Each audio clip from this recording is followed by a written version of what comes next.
안녕하세요. 조희연입니다. 여러분은 책을 얼마나 읽으신지 모르겠습니다. 저는 솔직히 예전보다는 많이 읽지 못하는 것 같습니다. 교육감으로서 할 일도 많고 예전 같으면 책을 읽었을 여유 시간에도 핸드폰을 솔직히 저도 들여다보게 되는 경우가 많습니다.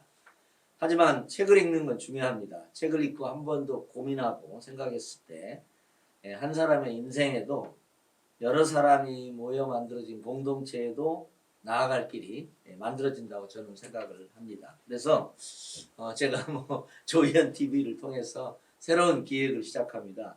그래서 책을 한 권, 특별히 이제 좀 화제가 되고 우리에게 생각거리를 깊게 던져주는 책을 선정해서 그 저자를 모시고 대담을 나누는 모두에게 열려있는 심도 깊은 독서 토크를 이렇게 하려고 합니다. 오늘 여러분 이제 그 이탈리아로 가는 길 이 저자 조기동 선생님을 모시고 오늘은 이야기를 나눠보고자 합니다. 안녕하세요. 네, 안녕하십니까. 불러주셔서 감사합니다. 예. 먼저 아무래도 좀 간단한 자기소개를 해주셔야 될 것 같습니다. 예, 저는 원래 전직은 기자였고요. 지금은 다른 일을 하고 있습니다. 그리고 기자보다도 좀 많이 알려진 거는 2020년부터 책을 3권 썼는데 이제 세습충산증 사회로 많이 알려졌고요. 그렇죠. 그 다음에 전라디언의 굴레, 이탈리아로 가는 길 책을 썼습니다. 각각 주제를 이야기하면 이제 첫 책은 청년과 불평등이고 두 번째 책은 한국 사회의 지방 문제가 어떻게 되는지 호남이라는 소재를 가지고 다룬 책이고 세 번째 책은 이제 한국이 어떤 선진국이 되는가 그리고 한국의 정치는 왜 지금의 위기 상황에 직면해 있고 앞으로 더 닥칠 문제는 무엇인가 이런 걸 좀 분석한 책입니다. 어찌 보면 좀 한국 사회에서 가장 약한 골이라고 해야 될까요? 아니면 좀 한국 사회 문제들이 가장 집약되어 있는 부분이라고 해야 될까요? 또 이런 부분들을 다룬 책을 썼던 것 같습니다. 그렇습니다. 저는 이제 이 책에서 먼저 왜 한국의 미래를 이탈리아하고 연관시켜서 논의했는가 이 지점을 중심으로 좀 오늘 말씀을 나누고 싶습니다. 예. 그 이탈리아로 가는 길 제목으로만 보면 여행서적으로 오해하는 사람이 있을 것 같습니다. 되게 좀 종종 오해도 받고 실제 인터넷 검색을 치면은 책 제목 검색 치면은 책보다도 더 많이 나오는 게 이탈리아 여행 관련한 그렇죠. 블로그나 유튜브나 이런 내용들입니다. 예. 그렇죠. 좀 흔히 좀 생각하는 게 다들 좀 흔히 두 가지로 한국 사회에 많이 알려진 있는데 이탈리아 하나는 유명한 관광지 또는 이제 우파나 그렇죠. 보수 쪽에서 이야기하는 국가 채무 위기가 벌어진 나라, 잘 안 돌아가는 나라 이렇게 좀 알려져 있는데 저는 좀 다르게 이탈리아를 일종의 비교의 대상. 그렇죠. 그러니까 결국은 한국 사회를 이해하기 위해서는 비교 대상을 무언가를 정해야 되는 건데요. 이 그렇죠. 비교 대상으로서 좀 이탈리아가 굉장히 괜찮은 사례가 될 수 있지 않을까.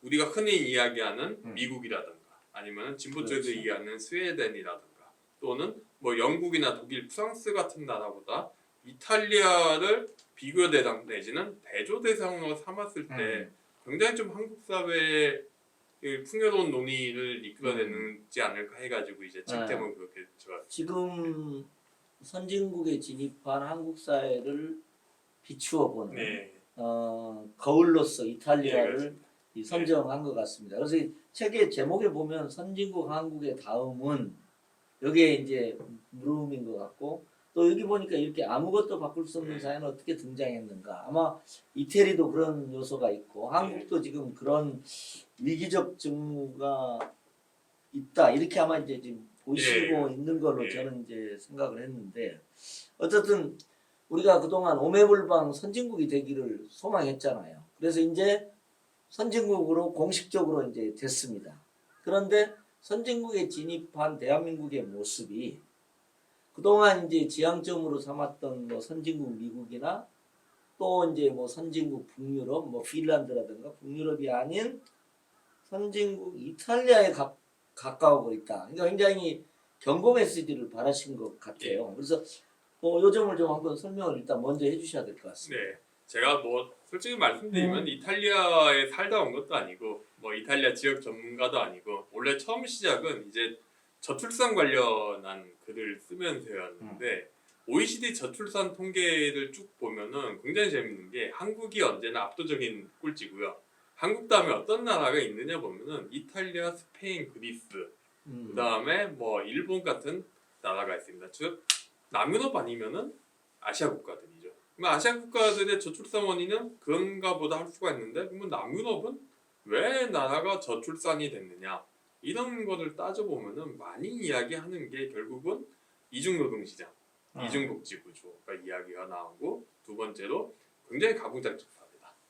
예, 거기도 여성 취업률이나 여성의 경력 유지가 굉장히 낮고 뭐 가부장제 사회다 보니까 남성들의 가사 분담도 낮고요. 그 다음에 또 이야기 나오는 게 사회복지 하시는 분들이 좀 고급지게 자산 기반 복지 시스템이나 그런데 사실은 쉽게 표현하면은 집안채가 재산의 전부고 그걸로 노후 보장을 하는 시스템.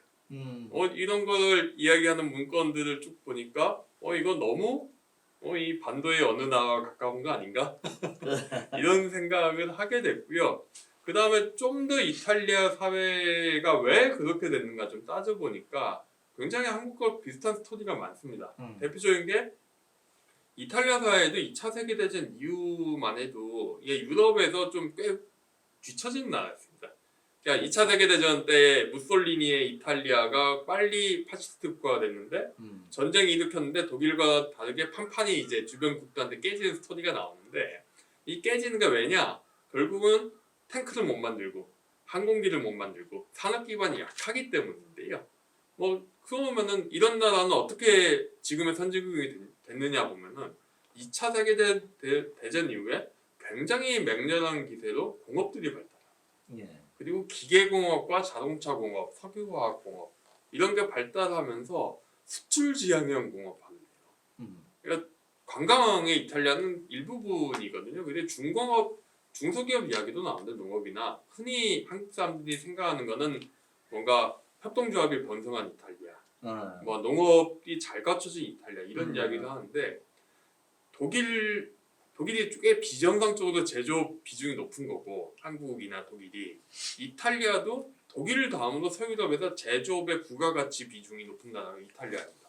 또 수출 비중도 높아요. 심지어 그분들은 경제 기적이라는 표현도 본인들이 씁니다. 왜냐하면 80년대 보면은 1인당 GDP가 이제 영국과 프랑스를 추월하거든요. 근데 이 나라가 90년대부터 굉장한 정체 상태예요. 그러니까 선진국 G7 가운데 가장 경제 성과가 압도적으로 정체 상태가 안 좋은 나라가 이탈리아인데 그 나라가 안 좋은 이유를 보면은 대부분 이제 원인들이 정치 문제를 많이 이야기하시죠. 대표적으로 이야기되는 게 공공 투자가 비효율적이다. 그 다음에 앞으로 좀 이야기를 하겠지만 교육이 시대에 뒤떨어지고 제대로 투자가 되지 않는다. IT 투자가 되지 않는다. 다들 보면은 결국은 체제 개혁을 제대로 하지 못한 나라가 경제 성장이 떨어지는 그 결과라는 생각을 하게 되고요. 그리고 실제로 이탈리아 정치가 베를루스코니라는 되게 걸출한 포퓰리즘 정치인을 92년도에 배출하고 걸출한 건 다운표지. 예. 걸출한. 걸출한 예. 그 뒤로도 정치 혼란이 계속되지 않습니까? 근데 이렇게 정치가 왜 이탈리아 정치 이렇게 망가졌는가?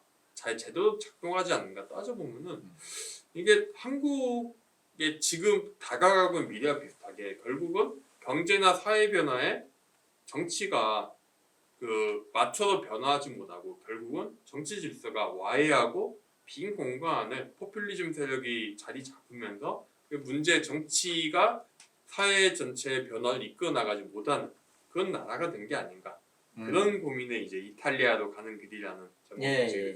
제가 여기서 좀 독자들을 위해서 보시는 분 시청자를 위해서 좀 설명을 해줘야 될 텐데 그 이제 결국 우리가 후진국이었잖아요. 그래서 정말 고도성장 혹은 추격산업화라는 이름으로 어떻게 보면 후진국적인 조건을 탈피하기 위해서 노력을 해서 이제 뭐 어쩌다가 어느덧이 될지 모르지만은 눈 떠보니 선진국은 지금 돼 있는 건데 그 과정에 이제 어떻게 보면 누적되고 말하자면 상호 모순적으로 정착된 구조적인 문제가 이렇게 출현했다 이렇게 보는 거죠. 예. 그래서 이제 원래는 이제 전통적으로 그 우리 뭐 사회과학에서 이제 그 많이 인용도 하실 때 에스펜 안데르센의 그게 있잖아요. 그래서 선진국이지만 나름의 자기 원리, 합리적 원리를 따라서 지속 가능하면 돼요. 그러니까 미국이나 영국은 이른바 시장 중심적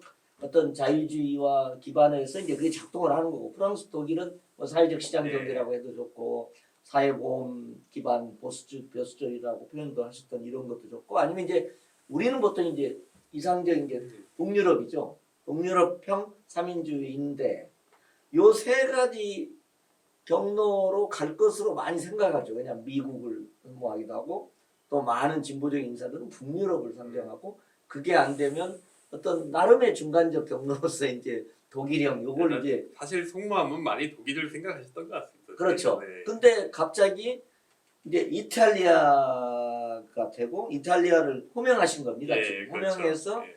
이탈리아를 통해서 지금 이제 말씀하시려고 하는 아까 말씀하신 저는 그 부분을 조금 더 얘기하고 우리 예. 한국의 문제하고 연결시켜서 좋겠는데 그러니까 예를 들면 그러니까 결국은 사실 약간 좀 말씀하신 대로 좀 그 부분에 대해서 좀 약간 이 아이러니한 상황이라는 걸 좀 이야기를 하고 싶었던 것도 꽤 있습니다. 왜냐면은 그렇죠. 진보 쪽은 이제 한국이 가야 될 거는 스웨덴, 그렇죠. 핀란드 이런 나라들.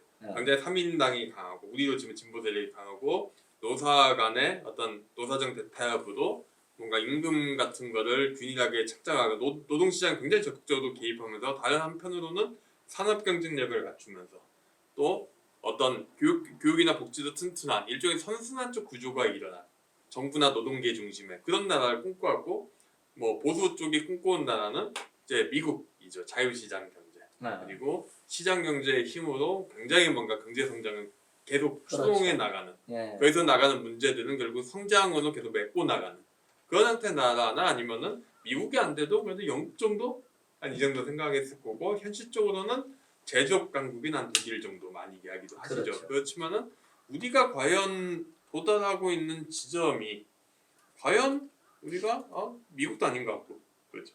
그 다음에 뭐 스웨덴은 당연히 아닌 것 같고 그렇다고 독일 그것보다도 오히려 남유럽이 아닐까는 남유럽에 더 가깝다는 이야기를 좀 하고 싶은 거고요. 남유럽적인 어떤 이제 교착 상태에 빠진 나라 아니면은 약간의 트랩에 빠진 나라라는 그렇죠. 이야기를 하고 싶었던 거고 실제로 그렇죠. 사회복지 연구하시는 분 중에서 에스핑 안데슨이 세 모델을 이야기하셨던 건 교육감께서 말씀하신 대로 근데 남유럽 이야기 연구자들은 남유럽 모델은 이탈리아 스페인은 또 독일 프랑스하고 완전히 다른 나라야. 또 제3, 제4 경로. 제4 경로를 이야기해서 지중해 모델이라고 이야기합니다. 지중해 모델. 그래서 이게 지중해 모델이라는 복지 모델까지 포함해서 4가지 유형으로 분류한 그 논문이 뭐 핸드북 오브 소셜 웰페어 그러니까 약간 핸드북 오브 소셜 웰페어 그러니까 그 사회복지 연구자들을 위한 어떤 표준적인 논문 모음집 같은 책인데 거기에 그 챕터가 실려 있어요. 메디테리언 모델 해가지고.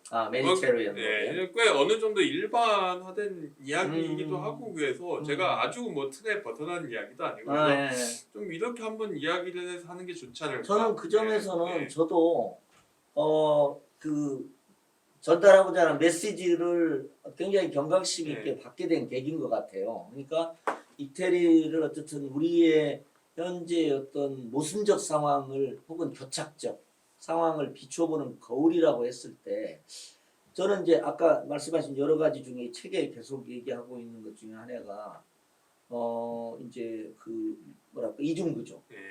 그러니까 여러 측면에서의 이중성 단절적 이중성 같은 게 지금 있거든요. 대기업, 중소기업, 비정규직 요 이중성 같은 게 이제 있는 거고 그다음에 이제 아까 말씀하신 자산 기반 사회라는 건 이건 사실상 자산 불로소득에 기반해서 어떻든 창의적 노동력 기반의 역동성이 소진되어 가고 있다는 말씀을 지금 하고 싶어 하시는 것 같아요. 이것도 있고 어느 정도 대칭 이동성이 되게 그렇죠. 막히죠. 막히게 되는 소셜 거죠. 세이프트넷 자체가 네, 그렇습니다. 국가 의존을 시민들 오히려 중산층들이 거부하게 되는. 네. 그리고 이제 내 거기에 집을 지키는 게 더 우선이죠. 저는 오히려 이제 인상적인 지점이 이제 그 뭐라 그럴까 그 뭐라 그럴까 가족 중심주의 예.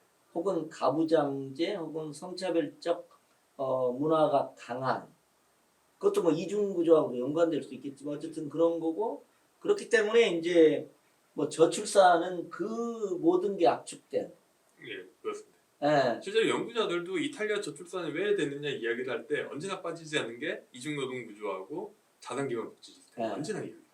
그러고 이제 하나 한다면 이제 그 회색 코뿔소에서 얘기하는 그 저기 지방소득 요 문제 같은 경우가 그 모든 문제가 다 집약되어서 표면화한 어떤 것이다 이렇게 한번 요 지점 요 다시 한번 조금 좀 그 이태리를 기반으로 네. 한번 조금 설명을 좀 해주시면 좋겠어요. 우리가 한때는 앞만 보고 달려왔단 말이에요. 예. 앞만 보고 달려오는데 이제 갑자기 저는 이제 약간 잘못하면 뒤죽박죽 선진국이 될 수가 있다. 이게 여러 가지가 상호 충돌하고 그리고 이제 이 어떤 교착적 모순들이 새로운 성장을 질곡하고 개혁도 질곡하고 요로서 잘못하면 어떤 만성적인 악순환에 빠질 수 있잖아요. 약간 그런 그 위기의식에 대해서 저는 공감을 했어요.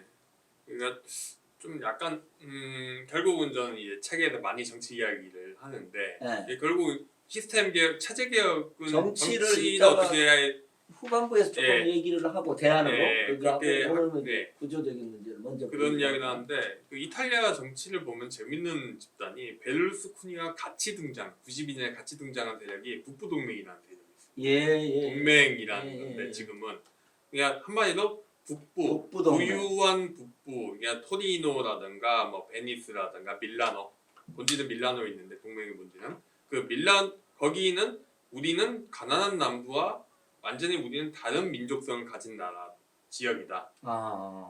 포강 유럽은 완전히 판다니아라고 해가지고 포강 유럽을 아예 별도의 민족이라고 그 사람들 아예 규정해 버리거든요. 여기까지 나가는데 그러면서 분권주의, 분리주의보다는 약하지만 분권주의, 재정 분권주의 이야기를 많이 합니다. 이게 정확히 보면은 이게 이탈리아 사회가 일단 그 통일이 굉장히 늦게 된 사회이긴 하지만 늦게 됐고 그래서 민족성이 좀 얕은데 민족적 정체성이 거기에 대해 가지고 북부와 남부의 심각한 경제적 격차가 있습니다. 그렇죠. 북부는 사실은 그 서유럽과 어깨를 나란히 하는 산업지대고 남부는 예전에는 아프리카라는 이야기까지 들을 정도로 낙후된 지역이고 그러니까 그 미국 마피아를 소재로 한 대부의 등장들이 전부 다 남부에서 이주민들이거든요. 사르데니아나 나폴리나 다 그런 나라들이고 남부에서 결국 북부보다 이주를 다 하세요. 공업화가 일어났을 때 40년대, 50년대, 60년대 보면 엄청난 인원이 또 남부에서 북부로 이주하는 게 있는데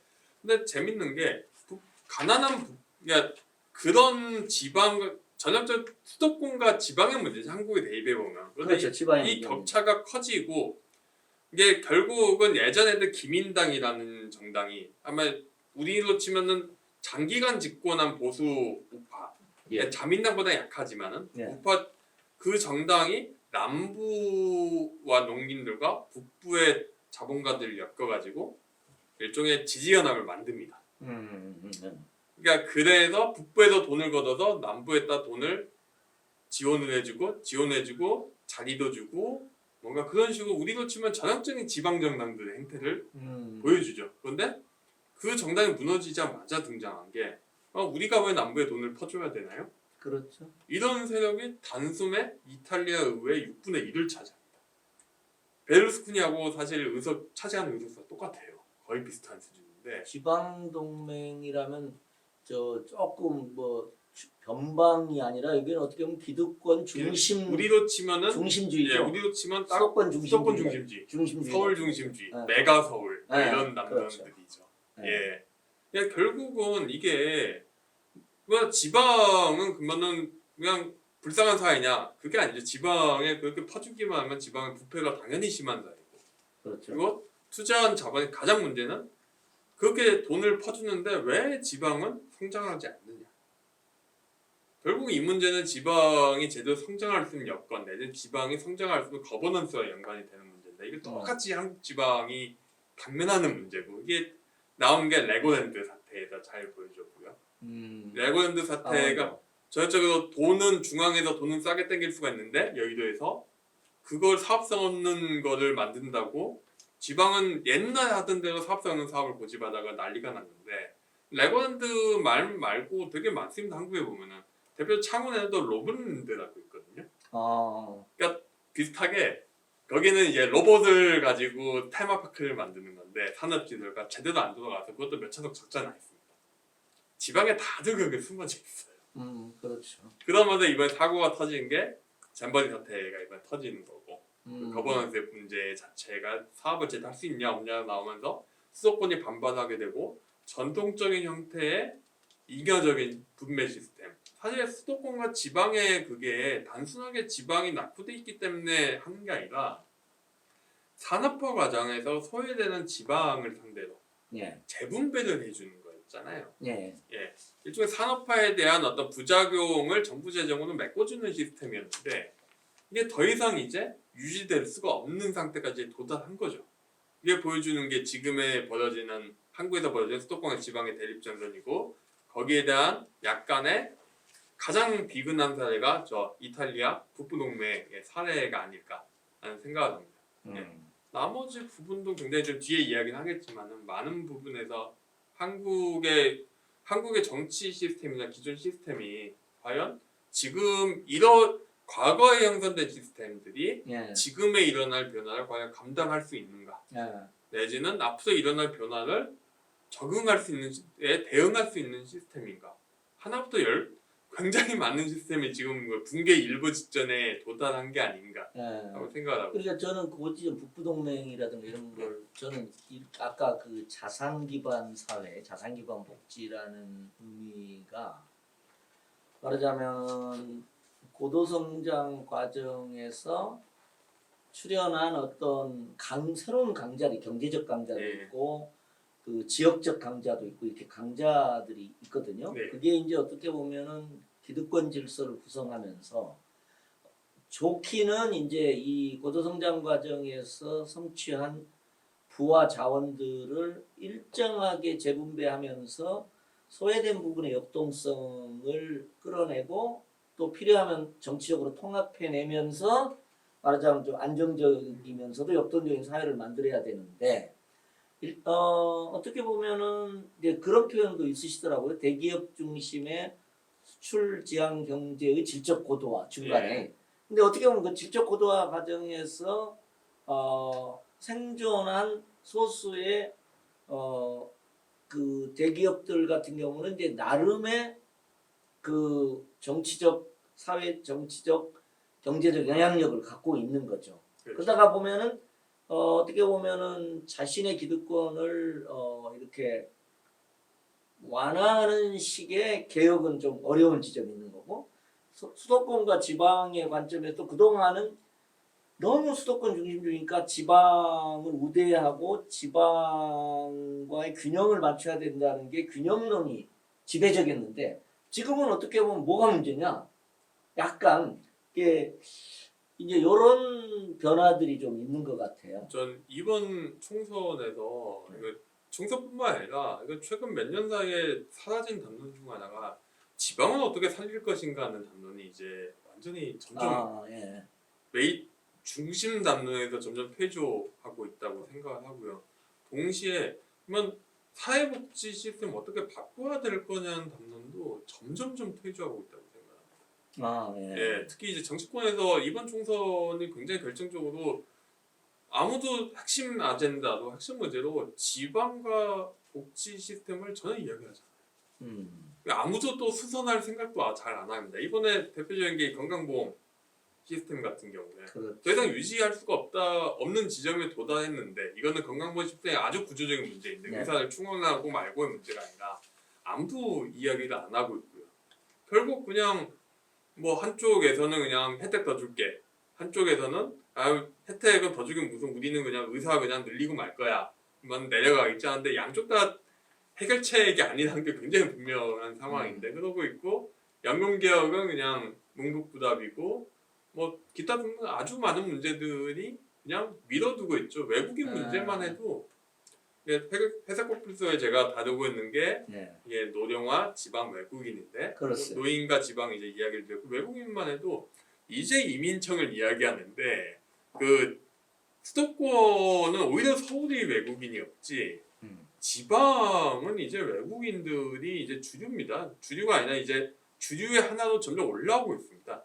그러니까 가령 충북 같은 경우에 충북 뭐 음성이나 진천 같은 경우에 그 외국인 비중이 10%가 넘고 15%가 되는 시군구가 있고 뭐 특정 뭐 제가 광주 출신인데 광주의 뭐 초등학교에서는 한국인 학생이 전체 그 학년 초등학생의 2명인가 4명인가 하는 학교도 있습니다. 공단 옆에 있는 학교거든요. 서울에서도 뭐 서울도 대림동 네, 같은 경우는 네, 그렇지만은 이제 거의 이제 주류에 편입돼서 더 이상 이제 그걸 이민을 받고 말고가 문제가 아니라 그 사람들 어떻게 우리 사회 구성원으로 끌어들일 건가의 문제가 굉장히 시급하게 올라왔는데 그렇습니다. 그냥 밀어두고 있죠. 그런 점에서 보면 아까 이번 선거 같은 경우에 어떻게 보면은 지속 가능한 선진국이 되기 위한 구조개혁적 의제들이 예. 이렇게 어떻게 보면 정치적 쟁점이 돼야 되는데 어떻게 보면은 정치적 지지를 획득하기 위한 표를 획득하기 위한 어떻게 보면 좀 뭐 표피적인 의제를 던지는 방식으로 이렇게 지금 전개되고 있는 것 같아요. 그래서 어쨌든 이제 그 점이 우리에게 지금 병목 지점에 지금 도달해 있는 지점이 아닐까 싶습니다.